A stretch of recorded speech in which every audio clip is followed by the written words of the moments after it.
రంగారెడ్డి జిల్లా రాజేంద్రనగర్ మండలంలోని భారతీయ వరి పరిశోధన సంస్థ ముందు రైతులు ఆందోళన చేపట్టారు. మే నెల 27వ తేదీన నిర్వహించవలసిన విత్తన మేళ 2025 DRR 75ను విత్తనాల అమ్మకానికి అధికారులు ఉన్నపలంగా రద్దు చేయడంతో ఈ విషయాన్ని తెలియక రైతులు పెద్ద సంఖ్యలో అక్కడికి చేరుకున్నారు.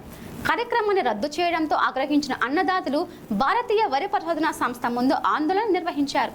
ఈ మేరకు రంగంలోకి దిగిన పోలీసులు రైతులను సముదాయించి అధికారులతో మాట్లాడి ప్రతి రైతుకు 2 కేజీల ఒక వరి బ్యాగ్ విత్తనాలు ఇచ్చి పంపించారు.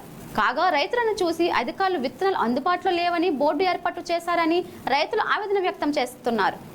ఈ సందర్భంగా రైతులు మాట్లాడుతూ తెలంగాణ రాష్ట్రంలోని పలు ప్రాంతాల నుండి రైతులు ఇక్కడికి వచ్చి విత్తనాలు తీసుకుందామని ఎన్నో కిలోమీటర్ల దూరం నుంచి ఆశతో వచ్చామని, తీరా ఇక్కడికి చూస్తే విత్తనాలు లేకపోవడాన్ని తమ ఆశ నిరాశ అయిందని పలువురు రైతులు వాపోయారు. తీసుకోండి సార్ అయిపోయినాయి అంటే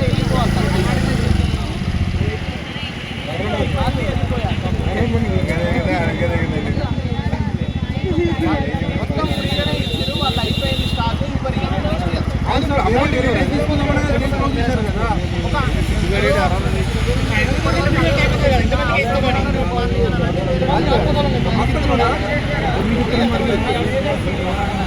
రూపాయలు ఎక్కువ తీసుకోండి.